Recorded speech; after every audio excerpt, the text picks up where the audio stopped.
한적한 동네에서 전원 생활 중인 미향 씨. 유쾌한 그녀의 모습처럼 집안에도 재미있는 공간이 있답니다. 이 방은 한마디로 추억과 재미가 있는 방입니다. 먹을거리에서부터 생필품까지 알차게 꾸며진 공간인데요. 손님들 오면은 셀프로 계산하라고 카드기 안 돼요. 안 되는데 재미삼아 카드로 긁을 수도 있고 현금은 여기 지급하라고 이렇게 또 우리 아저씨가 나누기로 했어요. 저희가 예전에 우리 아저씨랑 저랑은 산에서 만난 인연이거든요. 산에 갔다 왔는 사진들이라든가 여행 갔던 사진들, 그런 사진들로 해서 제가 책을 만들었어요. 산에 갔다 왔으면 어느 산인지 2007년도 2월 25일 날 조령산, 문경에 있는 조령산에 갔다는 거, 둘이서 이렇게 여행 다니던 사진들이라든가 앨범 속 사진들을 먼 과거의 일처럼 아련하게 보는 미향 씨. 예전에 아프기 전에 사진 보니까 진짜 젊어 보이고 건강해 보이고. 어디가 아프셨어요? 제가 혈액암 4기였거든요. 4기였고 판단받고 2년 뒤에 또 재발을까지. 지금 모습만 보면 밝고 활력이 넘쳐 보이는 그녀지만 미향 씨는 40대의 젊은 나이에 림프종 혈액암 4기 진단을 2차례나 받아야 했습니다. 제가 아파트 모델하우스에서 상담사 일을 했어요.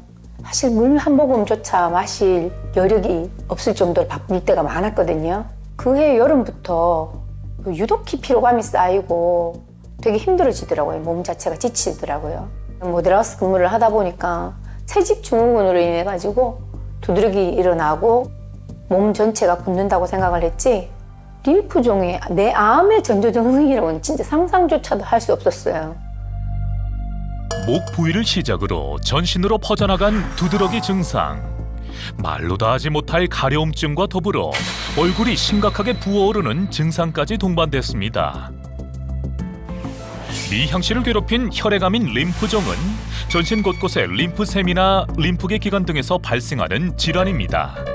만약 방치하게 될 경우 6개월 안에 사망에 이를 만큼 아주 치명적인 암인데요.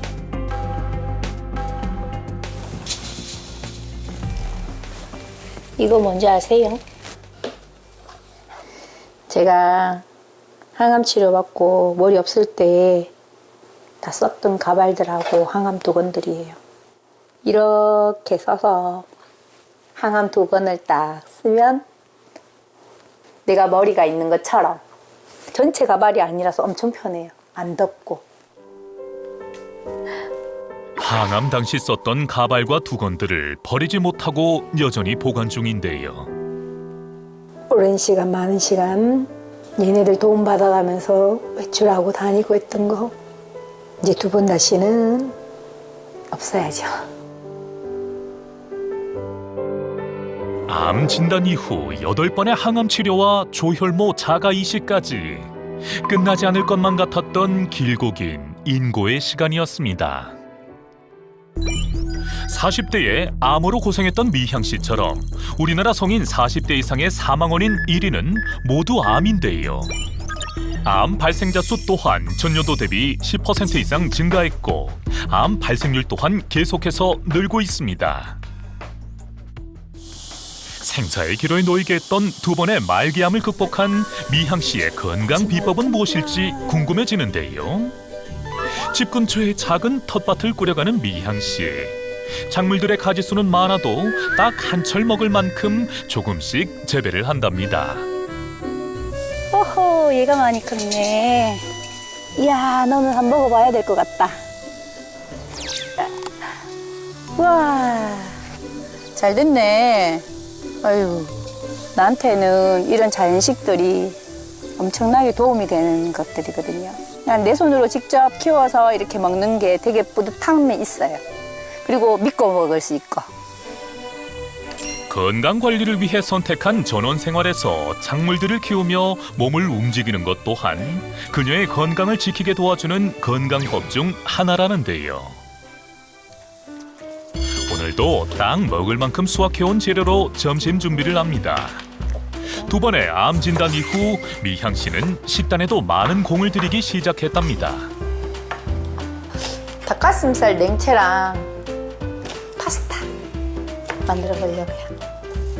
기름을 두르지 않은 팬에 닭가슴살은 살짝 볶아 수분만 날려주고 텃밭에서 수확한 채소들과 함께 곁들여 주는데요. 냉채에 빠질 수 없는 미향 씨만의 특제 소스도 뿌려줍니다. 오케이. 싱싱한 조개를 활용한 두 번째 요리. 오늘은 특별하게 가지까지 넣어서 조개에 가지까지 곁들인 파스타. 면발은 비정제 탄수화물인 통밀면을 활용한답니다. 상큼함을 더하기 위해서 완성된 파스타 위에 의문의 액체를 뿌리는데요. 자세히 보니 냉채에 넣었던 비법 소스와 같습니다. 순식간에 완성된 미향씨표 건강밥상. 싱싱한 재료에 정성까지 더한 음식들을 맛보는 미향씨. 지금이야 건강을 먼저 생각하지만 과거엔 음식과 건강은 별개였다고 하는데요. 맛있다. 냉채도 상큼하다. 내가 야채를 이렇게 먹는다고는 생각도 한 번도 해본 적이 없어요. 햄버거 좋아하고 피자 좋아하고 예전에 진짜 많이 먹을 때는 피자 한 판 먹었어요. 거짓말 같죠? 몸에 좋은 걸 생각하면은 야채도 먹게 되고 자꾸 먹게 되더라고요. 몸을 산성화시키는 식습관에서 벗어나 채소와 해산물 위주의 식단을 즐기는 미향씨. 식사 후 그녀가 꼭 한 잔 챙겨 마시는 것 또한 있다고 합니다. 시원한 물에 섞는 의문의 액체. 건강한 식단만으로는 체내 산성화를 막긴 힘들다고 생각하기에 수시로 챙겨 마시고 있는 거라는데요. 미향 씨가 하루도 빼놓지 않고 섭취한다는 이것의 정체는 무엇일까요? 보통 암 환자들은 몸이 산성화가 된 경우가 굉장히 많아요.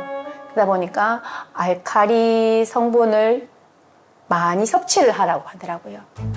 알칼리 성분이 뭐가 있을까 고민 중에 이제 같이 암을 겪었던 한우분들이 레몬즙을 추천을 하더라고요. 레몬즙을 먹은 후부터는 몸도 가벼워지고 피곤함도 좀 덜한 것 같아서 그때부터 1일 1레몬 꾸준히 먹고 있어요. 한 조사 결과에 따르면 암 환자의 공통점이 한 가지 있었다고 합니다. 그것은 바로 평소 물을 잘 마시지 않았다는 것입니다. 수분 섭취가 부족하면 우리 몸은 산성화되기 쉬워지는데요. 연구에 따르면 암세포 증식이 잘 이루어지는 환경이 바로 산성이라는 것입니다. 그 이유는 암세포, 암 종양이 pH 4.0에서 pH 6.6 수준의 산성으로 이루어져 있기 때문에 산성의 환경에서 증식이 잘 된다는 거죠. 그러다 보니 암 환자나 암을 겪은 사람들은 특히 몸이 약 알칼리성을 유지할 수 있도록 꾸준히 노력하고 관리해주는 것이 중요합니다. 수분 부족으로 몸이 산성화가 될 경우 체내 활성산소가 급증해 몸 곳곳을 공격하며 세포들을 파괴합니다. 특히 현대인의 질병 90%를 불러온다는 활성산소는 인체를 산성화시키는 요인으로 작용하고 산성화된 인체는 또다시 과도하게 활성산소를 불러오며 악순환으로 이어지는데요. 나이가 들수록 활성산소는 계속 증가하기 때문에 알칼리 식품을 충분히 공급해 인체의 산성화를 막는 것이 중요합니다. 그런데 우리가 레몬에 대해 오해하고 있는 부분이 있다는데요. 레몬이 신맛이 강하다 보니 레몬에 대해서 오해하는 부분이 바로 산성식품이라고 생각하시는 건데요. 그런데 레몬은 대표적인 알칼리성 식품입니다. 레몬은 강력한 알칼리성 식품으로 육식생활과 노화현상, 체내대사 불균형, 스트레스 등으로 일어난 산화된 신체의 밸런스를 맞춰줌으로써 몸속의 산화를 예방해주는데요. 여기에 약 알칼리성으로 체내 농도를 맞춰줌으로써 활력 가득한 생활을 할 수 있게 도와줍니다. 산성식품의 과다 섭취는 인체에 노폐물을 쌓이게 하지만 알칼리성 식품은 질병을 예방해주는 역할을 하는데요. 알칼리성 대표 식품 중 하나가 바로 레몬입니다. 그 확인을 위한 실험을 준비했습니다. 먼저 산성식품인 삼겹살과 알칼리성 식품인 아보카도를 준비했는데요. 이때 태우는 과정은 우리 몸속에서 일어나는 소화 과정을 의미합니다. 소화가 일어난 식품들을 중성용액에 넣으면 어떤 변화가 있을까요? 삼겹살과 아보카도를 넣고 저어주니 산성과 알칼리성이 명확히 확인됐습니다. 레몬 또한 똑같은 소화 과정을 거쳐 중성용액에 담궜습니다. 레몬은 강력한 알칼리성을 띄었는데요. 즉, 레몬은 산성 체질 완화에 도움이 되는 알칼리성 식품임을 알 수 있습니다. 실제 간암과 유방암을 유발한 동물에게 레몬 추출물을 투여하자 암세포와 암 유전자 발현이 억제되는 것으로 확인되었고, 종양의 크기 또한 약 83% 감소하는 데 레몬 추출물이 도움을 준 것으로 나타났습니다.